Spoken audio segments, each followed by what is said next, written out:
Maayong gabi kaniyong tanan mga kaigsuonan, and then ani-ana usab kita karon sa ato ang sinimana nga programa kini atong gitawag og pamalandong sa Ebanghelyo sa Domingo. And then atoa naman sa gyuning naandan, dili ba? Atoa magyud nga basahon una ang Ebanghelyo ugma pohon aron sad ato mahimong basihanan sa atoa usab nga pamalandong. And then, ugma pohon, ayaw mo kalimot, nga mao ang ikakawaag tulo nga Domingo sulod sa tuig na September 8 man, ayo pamilyar sa September 8, birthday sa atong inahan nga mao ang Mahal nga Birhen. Na timing yun, no? And then, ang ato nga Ebanghelyo ugma pohon, ato amang pagkutluon sa Ebanghelyo ni San Marcos, Kapitulo 7, versikulo 31 ngadto sa 37. Ang Ginoo manakan ninyo, pagbasa gikan sa Santos nga Ebanghelyo sumala ni San Marcos.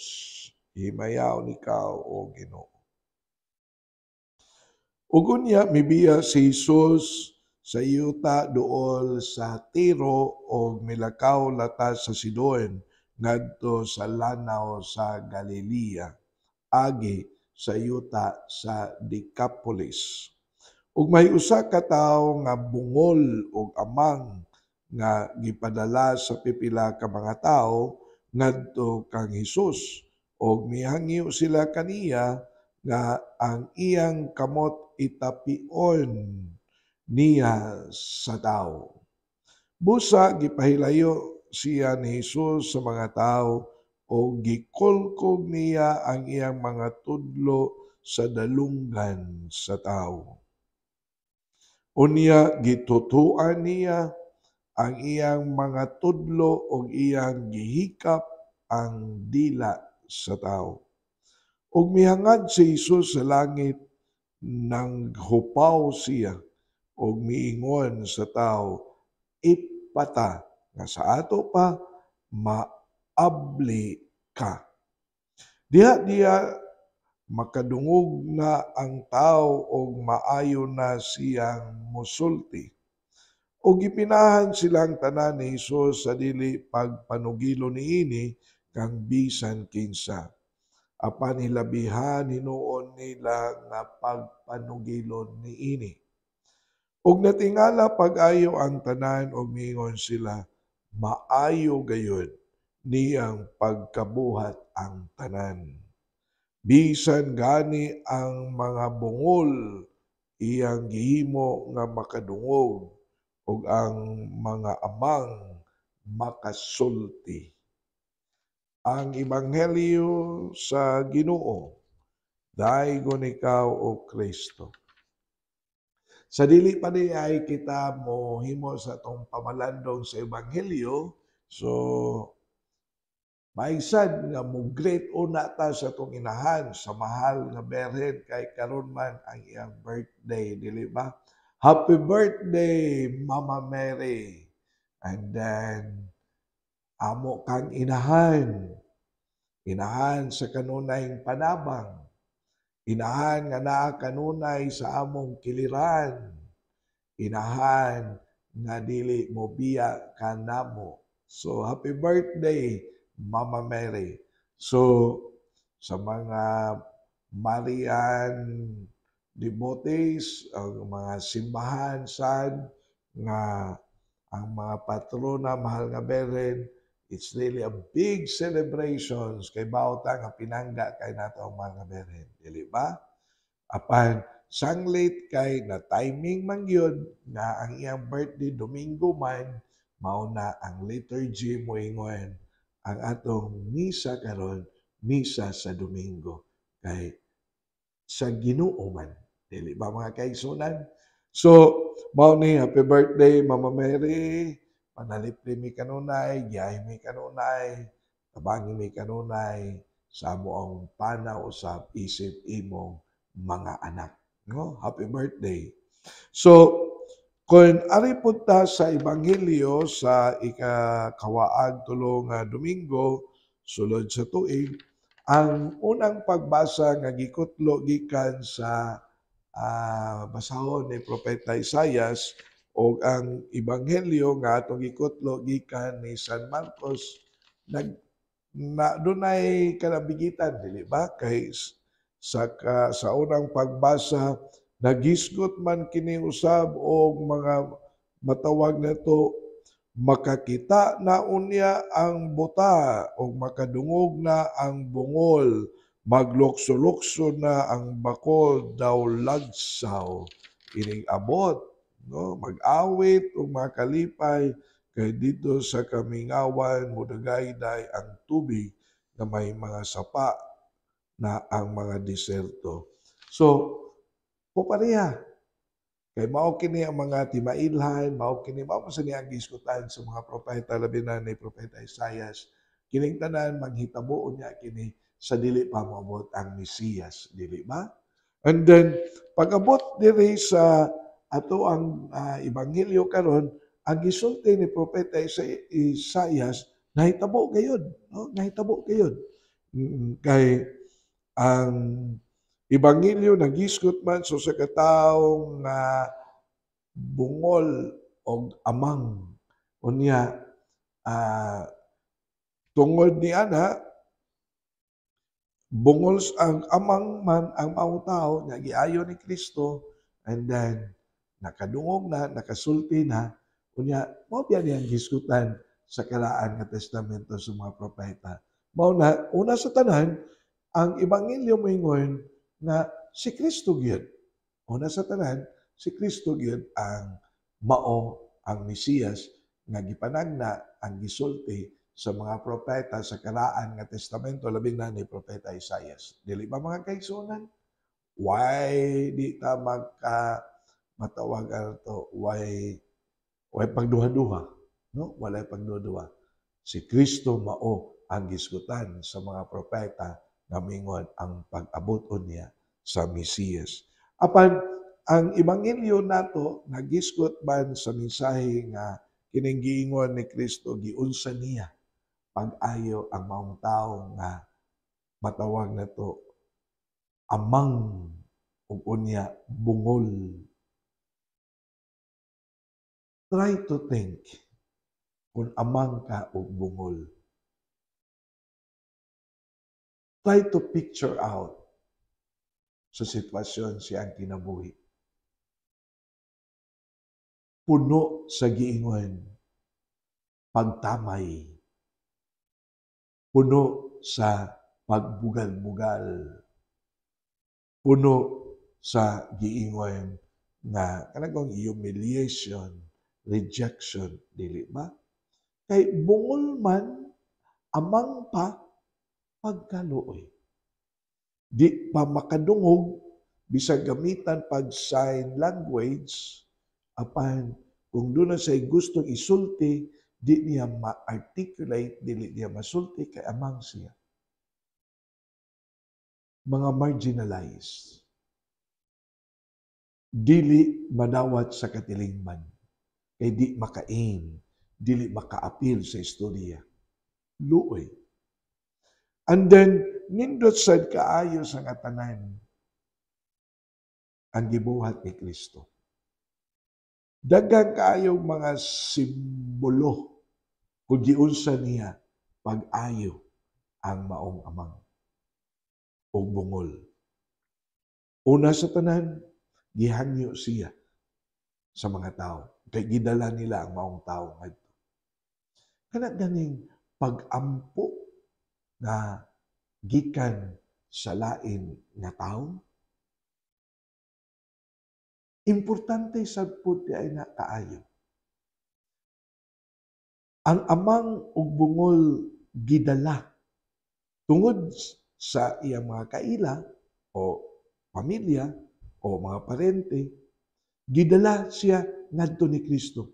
Tungod nila ang amang nakasulti, ang bungol nakadungog. Kana ganing ato nga matawag na ito panghangyo. Kinang atoa ba nga pangamuyo sa atong mga kaila nga iampo in taon ang akong anak, igsuon ug uban pa kay masakiton sila na kinahanglan og ampo.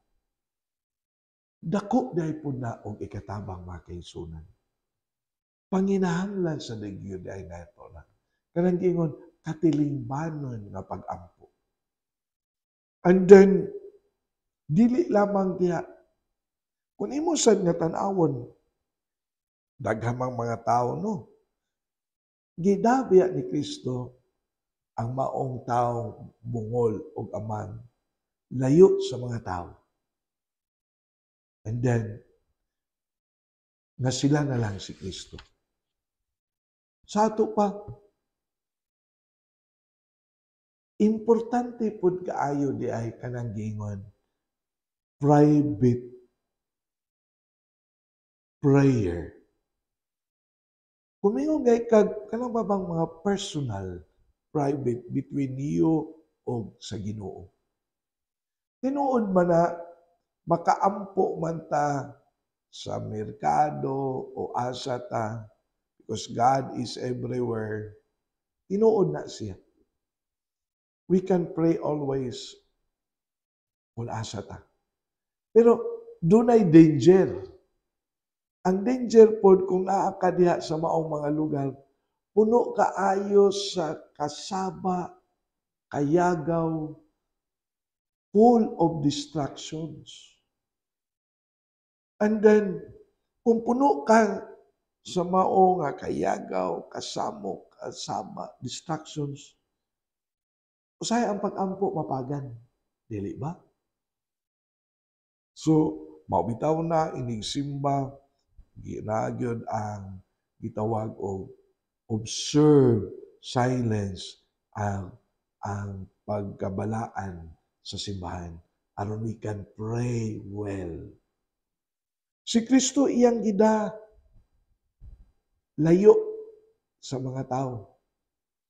Mauna nga iyahang gihimo ang pakigistorya pag-ayo niya sila ng duha. Mao ni mga kaigsuonan.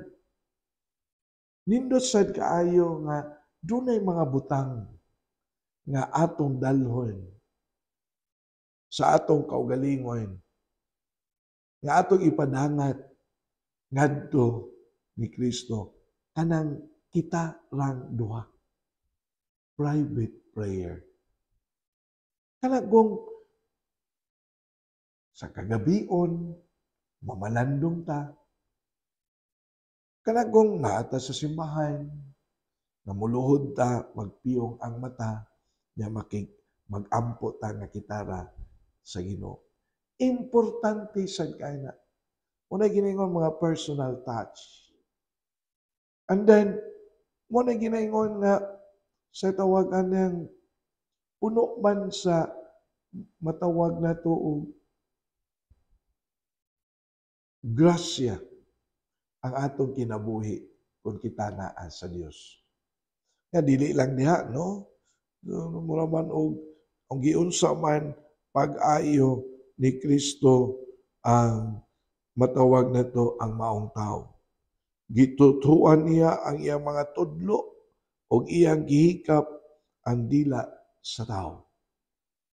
Sa ancient time, doon na biya yun na matawag no. Medicinal. Ang ilang pagtuo nga ang laway sa tao, medicinal. Mauna, kani adto. Say gani, kanang mga albularyo mo gamit anak, tutuan.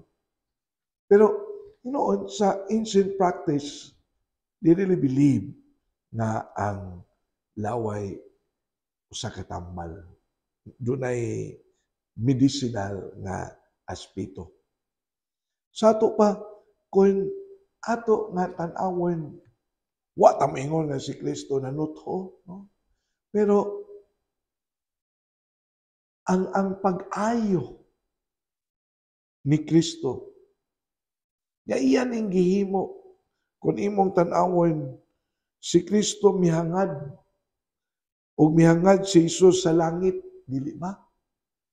Sa to pa, ang Santissima Trinidad mingon naay amahan.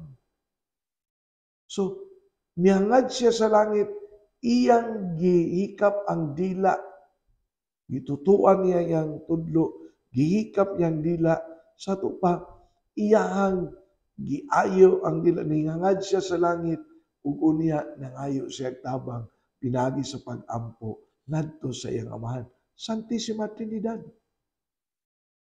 Mao ni ang paghulagway usab kanato nga moingon, naayo ang maong tao tungod sa gahom sa Dios. Tungod sa gahom sa Dios. Ang gahom sa Dios mo'y nag-ayo kaniya. Mao na nindot biya kayo mga masakiton. No? I really admire and congratulate niini ganing mga kaigsunan nga sa dili pa nila paoperahan ang ilang pasyente. Ila unang pahilugan, ila unang pakumpisalon. Kay lagi, Jesus is the number one healer. Ang Ebanghelyo mingon na ang maong tao na ayo tungod sa gahom sa Dios unsa may gihimo ni Kristo, mihangad siya sa langit. Nangayog tamang nag-ampo sa iyang amahan. Ug iyang gihikap ang dila. Human niya tutui ang iyang kamot.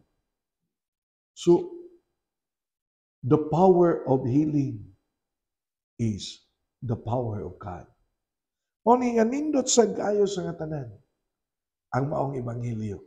Pero usa ka butang ang iyang giklaro sa ebanghelyo namiyon ipata, be open.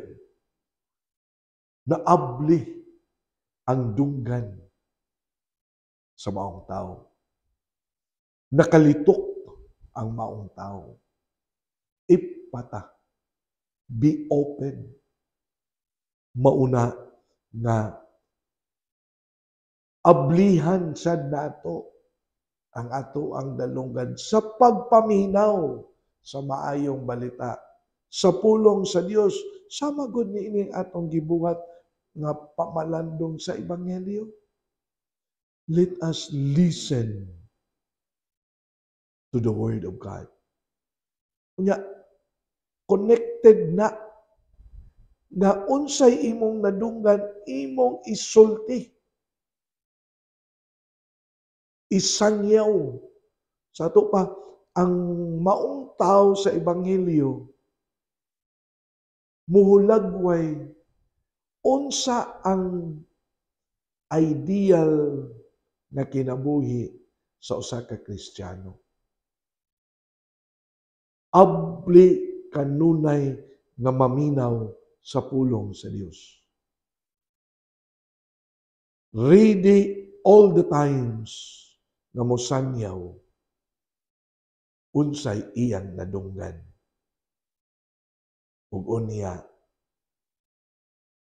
willing nga mopuyo unsay iya nga gisangyaw aron mahimo kitang living witnesses of God's presence sa kalibutan. Muna ginaingon, we don't need preachers. We need witnesses of God's presence. Mauni ang hagit ni Kristo sa atong ebanghelyo. Human niya ayuha ang bungol o amang. Sa ato pa, naayo ang bungol o amang tungod sa gahom sa grasya sa Dios. Lisod kaayo usab pagsangyaw, pagpaminaw sa pulong sa Dios kung wala ang grasya sa Dios sa ato ang kinabuhi. Ipata, be open. So, let us bring the challenge and the message with the gospel today. Labi na niining ato nga pagsaulog sa birthday ni Mama Mary. Dili ba? Si Maria naminaw sa pulong sa anghel. Ug unya iyang gisangyaw ug iyang gipuy-an. Mary is the best example sa mensahe sa Ebanghelyo karon. Haumsan kay karon nagsaulog ta sa birthday sa ato ang inahan na mao ang mahal nga Birhen. Mga kaigsuonan, magdungan kita pag-ampo sa itong mga kaigsuonan nga mga masakiton. Amo lang ito nga amahan panalangini kanunay ang among mga igsuon nga mga masakiton. Ayuha ang ilang tagsa-tagsa ka mga balatian o mga sakit. Huwag mo sa apil sa pag-ampo nagatiman kanila. Kaunta makanunayon sila ng mga lagad sa mga masakiton. Kining tanan among gituboy ngadto ni Kristo nga among Ginoo. Amen. So mga kaigsuonan, ani lang sa takutob. And then magkita na punta sa sunod na Sabado, alas 6 sa gabi sa ato ang FB account, Archdiocese of Cebu, Catechetical Ministry. Na kini si Father Joseph Intig, ang kanunay na naguban kaninyo, din atong programa, Pamalandong sa Ebanghelyo sa Domingo. Ang Diyos manalangin kaninyong tanan sa kanunay.